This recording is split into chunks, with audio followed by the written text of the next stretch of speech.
Shortly after my marriage, I had bought a connection in the Paddington district.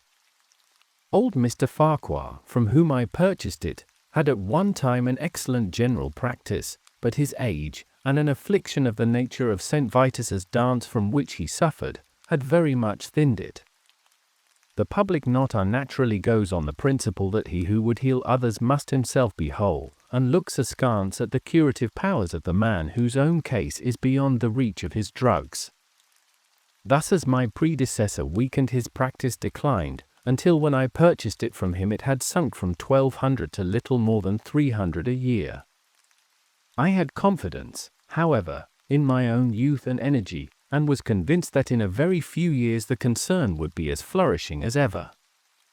For 3 months after taking over the practice I was kept very closely at work, and saw little of my friend Sherlock Holmes, for I was too busy to visit Baker Street, and he seldom went anywhere himself save upon professional business. I was surprised, therefore, when, one morning in June, as I sat reading the British Medical Journal after breakfast, I heard a ring at the bell, followed by the high, somewhat strident tones of my old companion's voice. "Ah, my dear Watson," said he, striding into the room, "I am very delighted to see you. I trust that Mrs. Watson has entirely recovered from all the little excitements connected with our adventure of the sign of 4. "Thank you, we are both very well," said I, shaking him warmly by the hand. "And I hope, also," he continued, sitting down in the rocking chair, "that the cares of medical practice have not entirely obliterated the interest which you used to take in our little deductive problems."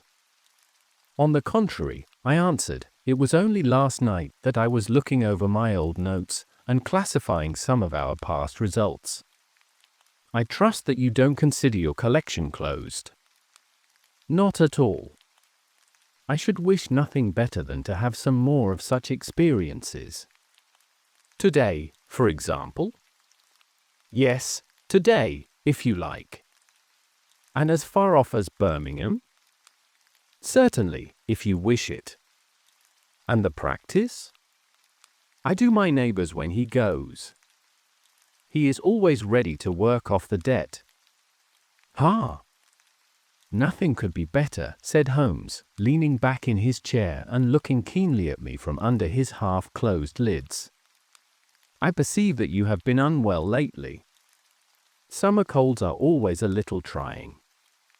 I was confined to the house by a severe chill for 3 days last week.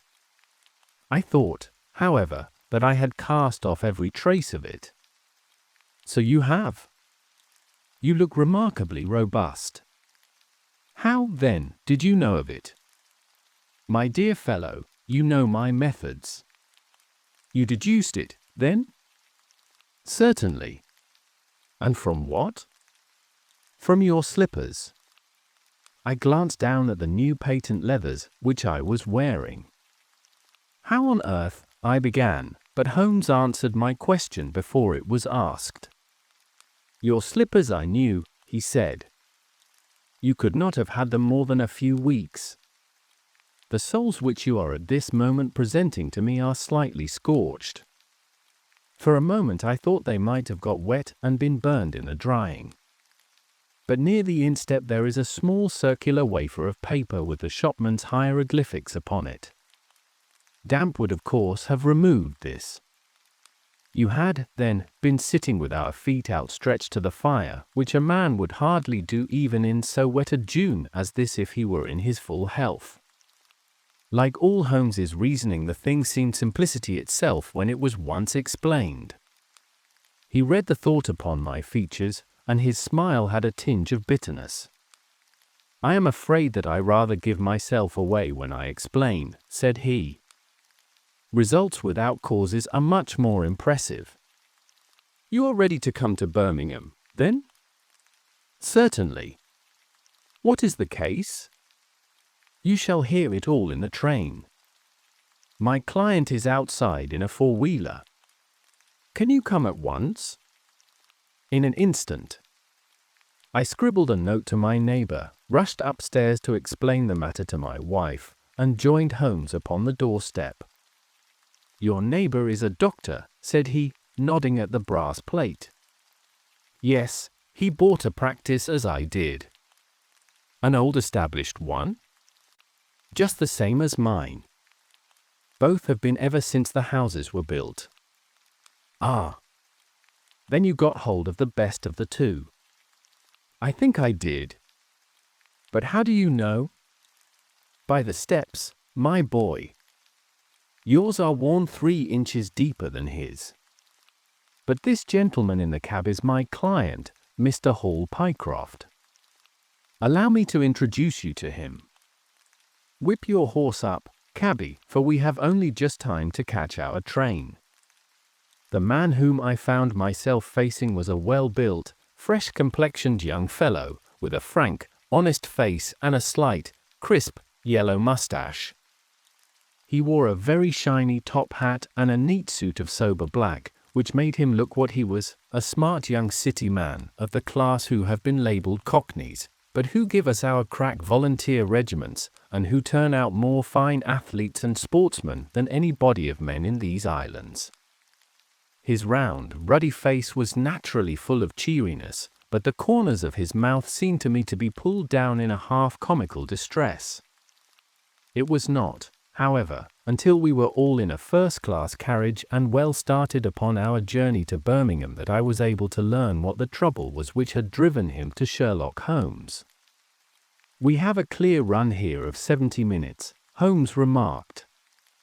"I want you, Mr. Hall Pycroft, to tell my friend your very interesting experience exactly as you have told it to me, or with more detail if possible.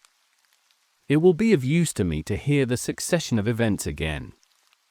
It is a case, Watson, which may prove to have something in it, or may prove to have nothing, but which, at least, presents those unusual and outragey features which are as dear to you as they are to me. Now, Mr. Pycroft, I shall not interrupt you again." Our young companion looked at me with a twinkle in his eye. "The worst of the story is," said he, "that I show myself up as such a confounded fool. Of course it may work out all right, and I don't see that I could have done otherwise, but if I have lost my crib and get nothing in exchange, I shall feel what a soft Johnny I have been. I'm not very good at telling a story, Dr. Watson, but it is like this with me. I used to have a billet at Coxon and Woodhouse's, of Draper's Gardens, but they were let in early in the spring through the Venezuelan loan, as no doubt you remember, and came a nasty cropper. I had been with them 5 years, and old Coxon gave me a ripping good testimonial when the smash came, but of course we clerks were all turned adrift, the 27 of us. I tried here and tried there, but there were lots of other chaps on the same lay as myself, and it was a perfect frost for a long time. I had been taking £3 a week at Coxon's, and I had saved about 70 of them, but I soon worked my way through that and out at the other end. I was fairly at the end of my tether at last, and could hardly find the stamps to answer the advertisements or the envelopes to stick them to. I had worn out my boots paddling up office stairs, and I seemed just as far from getting a billet as ever. At last I saw a vacancy at Mawson and Williams', the great stockbroking firm in Lombard Street. I dare say E.C. is not much in your line, but I can tell you that this is about the richest house in London. The advertisement was to be answered by letter only. I sent in my testimonial and application, but without the least hope of getting it. Back came an answer by return, saying that if I would appear next Monday I might take over my new duties at once, provided that my appearance was satisfactory. No one knows how these things are worked. Some people say that the manager just plunges his hand into the heap and takes the first that comes. Anyhow, it was my innings that time, and I don't ever wish to feel better pleased. The screw was £1 a week rise, and the duties just about the same as at Coxon's. And now I come to the queer part of the business. I was in diggings out Hampstead Way, 17 Potter's Terrace. Well, I was sitting doing a smoke that very evening after I had been promised the appointment, when up came my landlady with a card which had Arthur Pinner, financial agent, printed upon it. I had never heard the name before and could not imagine what he wanted with me, but, of course, I asked her to show him up. In he walked, a middle-sized, dark-haired, dark-eyed, black-bearded man, with a touch of the sheeny about his nose. He had a brisk kind of way with him and spoke sharply, like a man who knew the value of time. "Mr. Hall Pycroft, I believe," said he. "Yes, sir," I answered, pushing a chair towards him. "Lately engaged at Coxon and Wood houses?" "Yes, sir." "And now on the staff of Mawson's?" "Quite so." "Well," said he, "the fact is that I have heard some really extraordinary stories about your financial ability. You remember Parker, who used to be Coxon's manager? He can never say enough about it."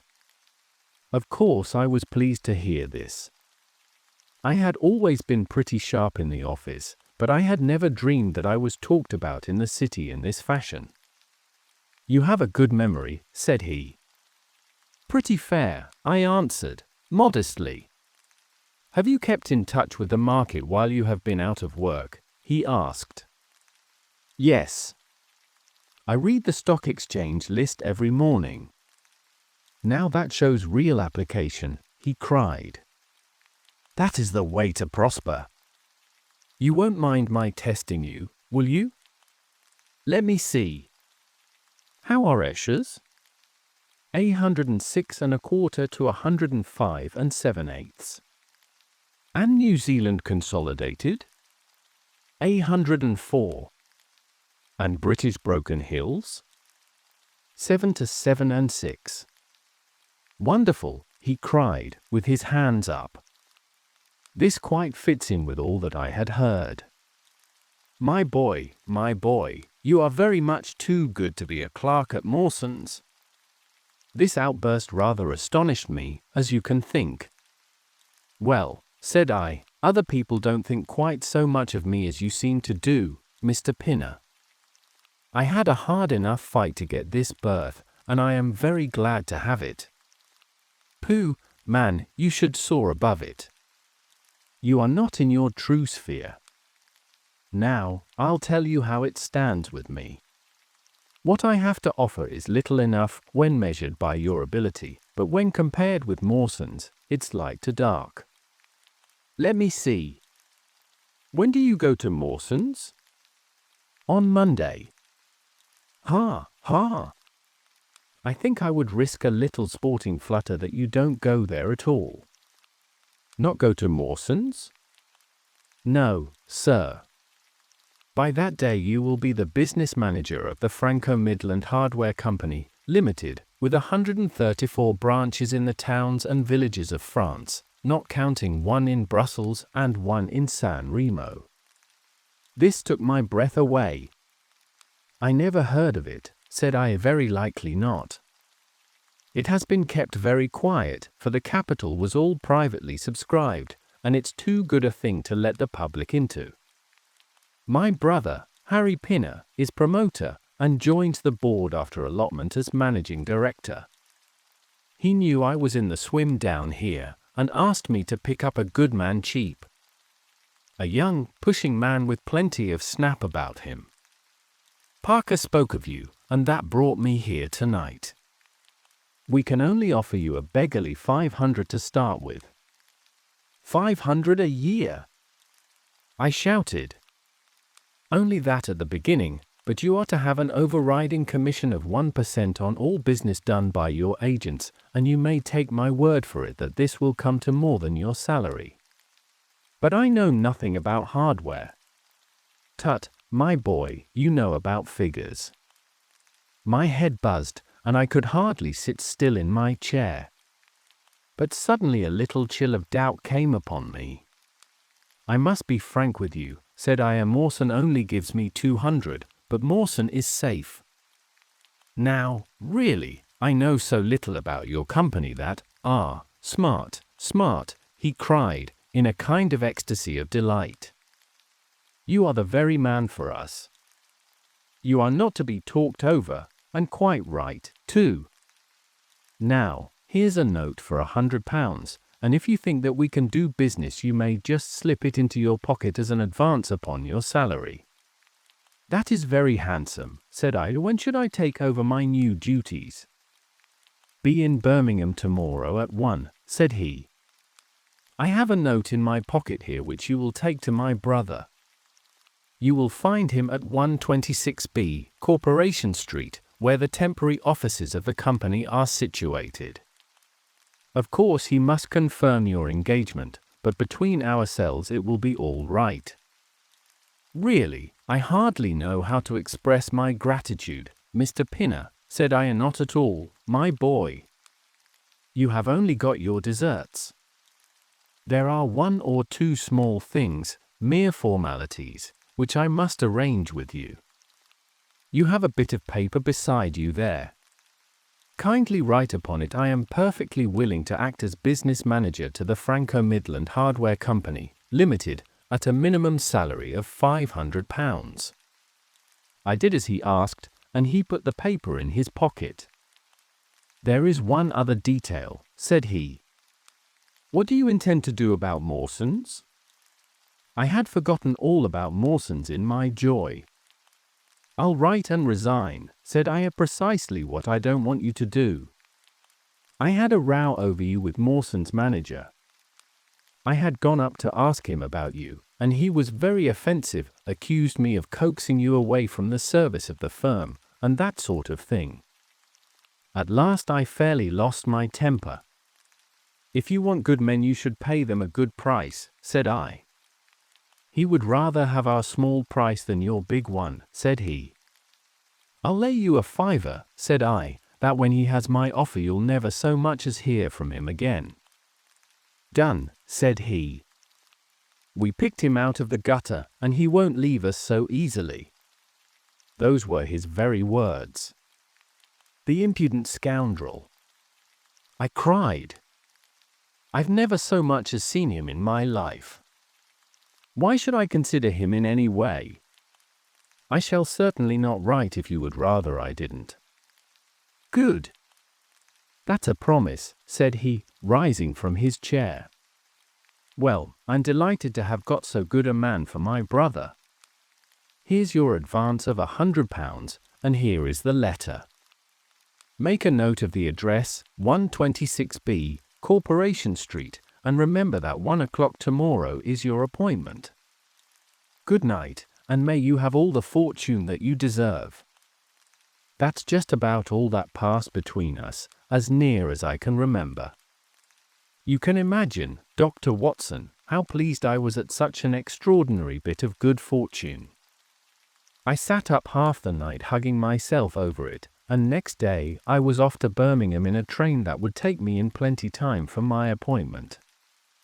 I took my things to a hotel in New Street, and then I made my way to the address which had been given me. It was a quarter of an hour before my time, but I thought that would make no difference. 126B was a passage between two large shops, which led to a winding stone stair, from which there were many flats, let as offices to companies or professional men.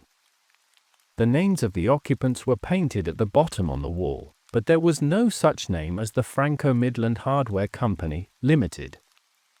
I stood for a few minutes with my heart in my boots, wondering whether the whole thing was an elaborate hoax or not, when up came a man and addressed me.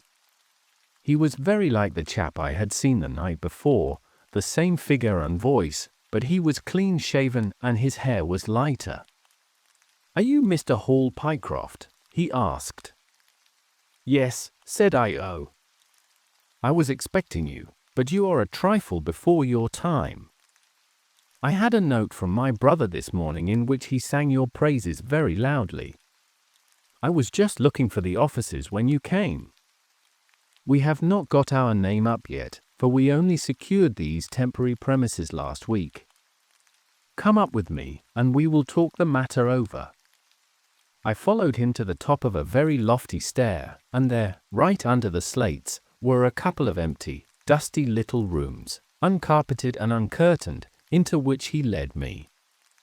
I had thought of a great office with shining tables and rows of clerks, such as I was used to, and I dare say I stared rather straight at the 2 deal chairs and 1 little table, which, with a ledger and a waste paper basket, made up the whole furniture. "Don't be disheartened, Mr. Pycroft," said my new acquaintance, seeing the length of my face. "Rome was not built in a day, and we have lots of money at our backs, though we don't cut much dash yet in offices. Pray sit down, and let me have your letter." I gave it to him, and her read it over very carefully. "You seem to have made a vast impression upon my brother Arthur," said he, "and I know that he is a pretty shrewd judge.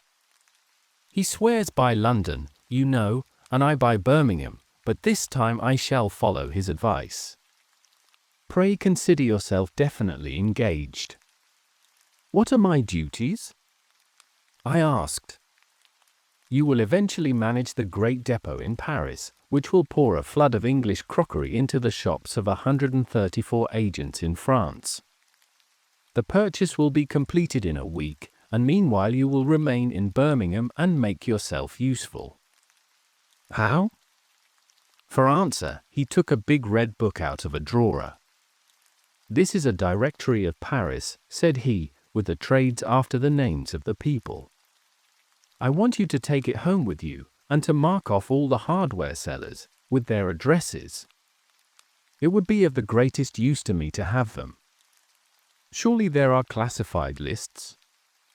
I suggested. "Not reliable ones. Their system is different from ours. Stick at it, and let me have the lists by Monday, at 12. Good day, Mr. Pycroft. If you continue to show zeal and intelligence, you will find the company a good master."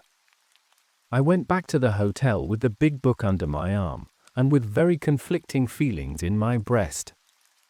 On the one hand, I was definitely engaged and had £100 in my pocket. On the other, the look of the offices, the absence of name on the wall, and other of the points which would strike a business man had left a bad impression as to the position of my employers. However, come what might, I had my money, so I settled down to my task. All Sunday I was kept hard at work, and yet by Monday I had only got as far as H. I went round to my employer, found him in the same dismantled kind of room, and was told to keep at it until Wednesday, and then come again. On Wednesday it was still unfinished, so I hammered away until Friday, that is, yesterday. Then I brought it round to Mr. Harry Pinner. "Thank you very much," said he. "I fear that I underrated the difficulty of the task. This list will be of very material assistance to me." "It took some time," said I, "and now," said he, "I want you to make a list of the furniture shops, for they all sell crockery." "Very good. And you can come up tomorrow evening, at 7, and let me know how you are getting on. Don't overwork yourself. A couple of hours at Day's music hall in the evening would do you no harm after your labors." He laughed as he spoke, and I saw with a thrill that his second tooth upon the left-hand side had been very badly stuffed with gold. Sherlock Holmes rubbed his hands with delight, and I stared with astonishment at our client. "You may well look surprised, Dr. Watson, but it is this way," said he, "when I was speaking to the other chap in London, at the time that he laughed at my not going to Mawson's, I happened to notice that his tooth was stuffed in this very identical fashion. The glint of the gold in each case caught my eye, you see. When I put that with the voice and figure being the same, and only those things altered which might be changed by a razor or a wig, I could not doubt that it was the same man. Of course you expect 2 brothers to be alike, but not that they should have the same tooth stuffed in the same way." He bowed me out, and I found myself in the street, hardly knowing whether I was on my head or my heels. Back I went to my hotel, put my head in a basin of cold water, and tried to think it out. Why had he sent me from London to Birmingham? Why had he got there before me? And why had he written a letter from himself to himself? It was altogether too much for me, and I could make no sense of it. And then suddenly it struck me that what was dark to me might be very light to Mr. Sherlock Holmes. I had just time to get up to town by the night train to see him this morning, and to bring you both back with me to Birmingham. There was a pause after the stockbroker's clerk had concluded his surprising experience. Then Sherlock Holmes cocked his eye at me, leaning back on the cushions with a pleased and yet critical face, like a connoisseur who has just taken his first sip of a Comet vintage. "Rather fine, Watson, is it not?" said he. "There are points in it which please me. I think that you will agree with me that an interview with Mr. Arthur Harry Pinner in the temporary offices of the Franco-Midland Hardware Company, Limited, would be a rather interesting experience for both of us." "But how can we do it?" I asked. "Oh, easily enough," said Hall Pycroft, cheerily. "You are two friends of mine who are in want of a billet, and what could be more natural than that I should bring you both round to the managing director?" "Quite so, of course," said Holmes. "I should like to have a look at the gentleman, and see if I can make anything of his little game. What qualities have you, my friend, which would make your services so valuable? Or is it possible that—" He began biting his nails and staring blankly out of the window, and we hardly drew another word from him until we were in New Street. At 7 o'clock that evening we were walking, the three of us, down Corporation Street to the company's offices. "It is no use our being at all before our time," said our client. "He only comes there to see me, apparently, for the place is deserted up to the very hour he names." "That is suggestive," remarked Holmes. "By Jove, I told you so," cried the clerk. "That's he walking ahead of us there." He pointed to a smallish, dark, well-dressed man who was bustling along the other side of the road. As we watched him, he looked across at a boy who was bawling out the latest edition of the evening paper, and running over among the cabs and buses, he bought one from him. Then, clutching it in his hand, he vanished through a doorway. "There he goes," cried Hall Pycroft. "These are the company's offices into which he has gone. Come with me, and I'll fix it up as easily as possible." Following his lead, we ascended 5 stories until we found ourselves outside a half-open door, at which our client tapped. A voice within bade us enter, and we entered a bare, unfurnished room such as Hall Pycroft had described. At the single table sat the man whom we had seen in the street, with his evening paper spread out in front of him, and as he looked up at us it seemed to me that I had never looked upon a face which bore such marks of grief, and of something beyond grief, of a horror such as comes to few men in a lifetime. His brow glistened with perspiration, his cheeks were of the dull, dead white of a fish's belly, and his eyes were wild and staring. He looked at his clerk as though he failed to recognize him, and I could see by the astonishment depicted upon our conductor's face that this was by no means the usual appearance of his employer. "You look ill, Mr. Pinner," he exclaimed. "Yes, I am not very well," answered the other, making obvious efforts to pull himself together, and licking his dry lips before he spoke. "Who are these gentlemen whom you have brought with you?" "One is Mr. Harris, of Bermondsey, and the other is Mr. Price, of this town," said our clerk, glibly. "They are friends of mine and gentlemen of experience, but they have been out of a place for some little time, and they hoped that perhaps you might find an opening for them in the company's employment." "Very possibly." "Very possibly," cried Mr. Pinner with a ghastly smile. "Yes, I have no doubt that we shall be able to do something for you. What is your particular line, Mr. Harris?" "I am an accountant," said Holmes. "Ah, yes, we shall want something of the sort." "And you, Mr. Price?" "A clerk," said I have every hope that the company may accommodate you." I will let you know about it as soon as we come to any conclusion.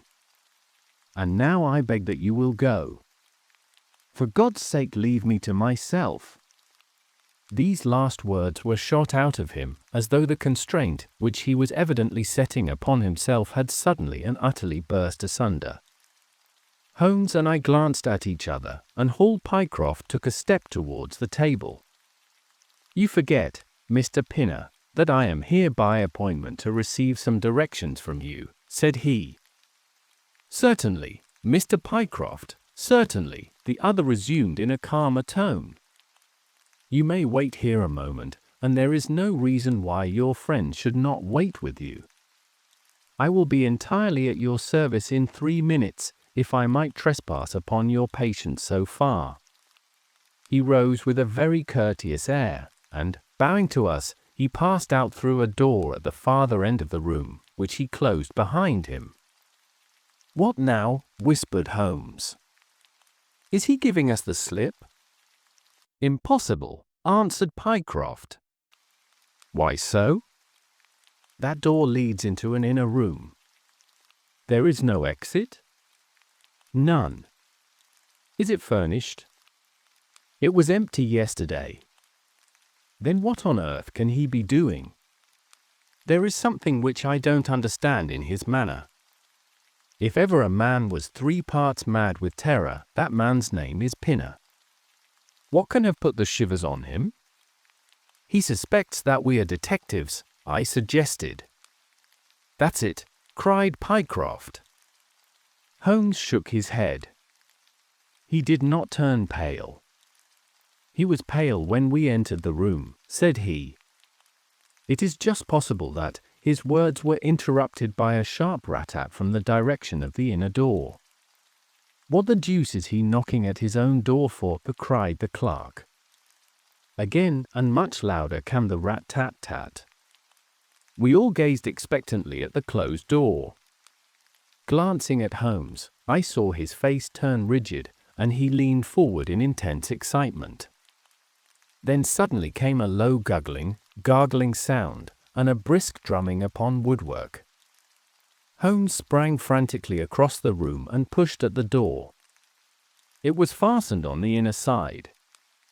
Following his example, we threw ourselves upon it with all our weight. One hinge snapped, then the other, and down came the door with a crash. Rushing over it, we found ourselves in the inner room. It was empty. But it was only for a moment that we were at fault. At one corner, the corner nearest the room which we had left, there was a second door. Holmes sprang to it and pulled it open. A coat and waistcoat were lying on the floor, and from a hook behind the door, with his own braces round his neck, was hanging the managing director of the Franco-Midland Hardware Company. His knees were drawn up, his head hung at a dreadful angle to his body, and the clatter of his heels against the door made the noise which had broken in upon our conversation. In an instant I had caught him round the waist, and held him up while Holmes and Pycroft untied the elastic bands which had disappeared between the livid creases of skin. Then we carried him into the other room, where he lay with a clay-coloured face, puffing his purple lips in and out with every breath, a dreadful wreck of all that he had been but 5 minutes before. "What do you think of him, Watson?" asked Holmes. I stooped over him and examined him. His pulse was feeble and intermittent, but his breathing grew longer, and there was a little shivering of his eyelids, which showed a thin white slit of ball beneath. "It has been touch and go with him," said I, "but he'll live now. Just open that window, and hand me the water carafe." I undid his collar, poured the cold water over his face, and raised and sank his arms until he drew a long, natural breath. "It's only a question of time now," said I, as I turned away from him. Holmes stood by the table, with his hands deep in his trousers pockets and his chin upon his breast.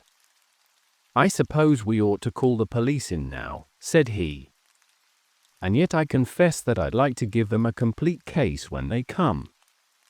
"It's a blessed mystery to me," cried Pycroft, scratching his head. Whatever they wanted to bring me all the way up here for, and then, pooh. All that is clear enough, said Holmes impatiently. It is this last sudden move. You understand the rest, then? I think that it is fairly obvious.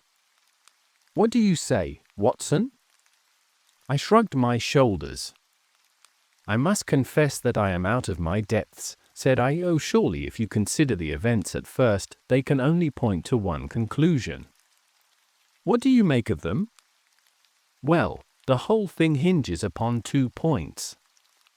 The first is the making of Pycroft write a declaration by which he entered the service of this preposterous company. Do you not see how very suggestive that is? I am afraid I miss the point. Well, why did they want him to do it? Not as a business matter, for these arrangements are usually verbal, and there was no earthly business reason why this should be an exception. Don't you see, my young friend, that they were very anxious to obtain a specimen of your handwriting, and had no other way of doing it? And why? Quite so. Why? When we answer that we have made some progress with our little problem. Why? There can be only one adequate reason. Someone wanted to learn to imitate your writing, and had to procure a specimen of it first. And now if we pass on to the second point, we find that each throws light upon the other. That point is the request made by Pinner that you should not resign your place, but should leave the manager of this important business in the full expectation that a Mr. Hall Pycroft, whom he had never seen, was about to enter the office upon the Monday morning. My God, cried our client, what a blind beetle I have been. Now you see the point about the handwriting. Suppose that someone turned up in your place who wrote a completely different hand from that in which you had applied for the vacancy. Of course the game would have been up. But in the interval the rogue had learned to imitate you, and his position was therefore secure, as I presume that nobody in the office had ever set eyes upon you. Not a soul, groaned Hall Pycroft. Very good. Of course it was of the utmost importance to prevent you from thinking better of it, and also to keep you from coming into contact with anyone who might tell you that your double was at work in Mawson's office. Therefore they gave you a handsome advance on your salary, and ran you off to the Midlands, where they gave you enough work to do to prevent your going to London, where you might have burst their little game up. That is all plain enough. But why should this man pretend to be his own brother? Well, that is pretty clear also. There are evidently only 2 of them in it. The other is impersonating you at the office. This one acted as your engager, and then found that he could not find you an employer without admitting a third person into his plot. That he was most unwilling to do. He changed his appearance as far as he could, and trusted that the likeness, which you could not fail to observe, would be put down to a family resemblance. But for the happy chance of the gold stuffing, your suspicions would probably never have been aroused. Hall Pycroft shook his clenched hands in the air. Good Lord, he cried, while I have been fooled in this way, what has this other Hall Pycroft been doing at Mawson's? What should we do, Mr. Holmes? Tell me what to do. We must wire to Mawson's. They shut at 12 on Saturdays. Never mind.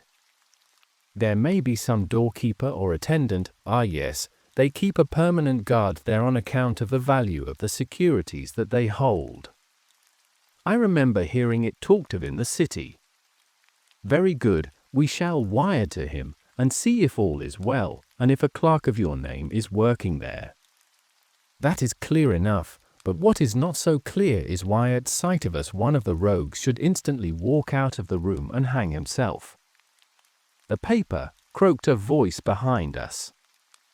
The man was sitting up, blanched and ghastly, with returning reason in his eyes, and hands which rubbed nervously at the broad red band which still encircled his throat.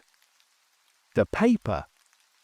"Of course," yelled Holmes, in a paroxysm of excitement. Idiot that I was! I thought so much of our visit that the paper never entered my head for an instant. To be sure, the secret must be there.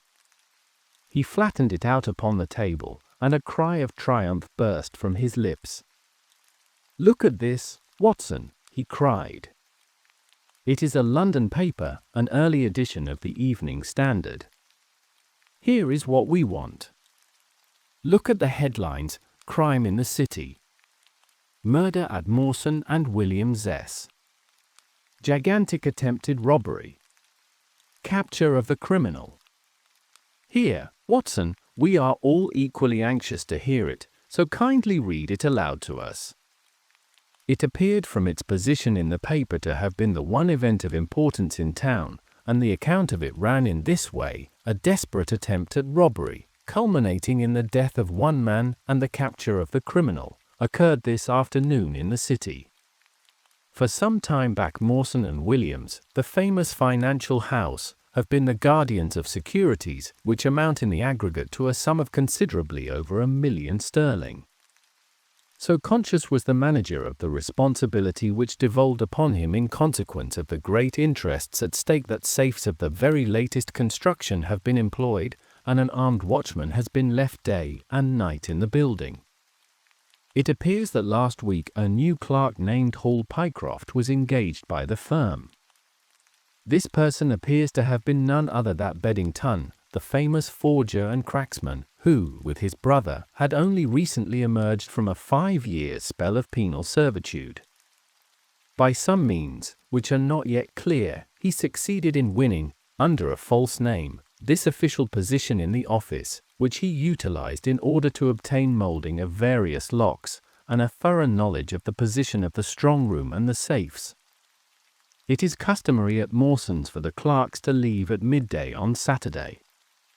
Sergeant Tuzan, of the City Police, was somewhat surprised, therefore, to see a gentleman with a carpet bag come down the steps at 1:20. His suspicions being aroused, the sergeant followed the man, and with the aid of Constable Pollock succeeded, after a most desperate resistance, in arresting him. It was at once clear that a daring and gigantic robbery had been committed. Nearly £100,000 worth of American railway bonds, with a large amount of scrip in mines and other companies, was discovered in the bag. On examining the premises, the body of the unfortunate watchman was found doubled up and thrust into the largest of the safes, where it would not have been discovered until Monday morning had it not been for the prompt action of Sergeant Tuzan. The man's skull had been shattered by a blow from a poker delivered from behind. There could be no doubt that Beddington had obtained entrance by pretending that he had left something behind him, and having murdered the watchman, rapidly rifled the large safe and then made off with his booty. His brother, who usually works with him, has not appeared in this job as far as can at present be ascertained, although the police are making energetic inquiries as to his whereabouts. "Well, we may save the police some little trouble in that direction," said Holmes, glancing at the haggard figure huddled up by the window. "Human nature is a strange mixture, Watson. You see that even a villain and murderer can inspire such affection that his brother turns to suicide when he learns that his neck is forfeited. However, we have no choice as to our action. The doctor and I will remain on guard. Mr. Pycroft, if you will have the kindness to step out for the police."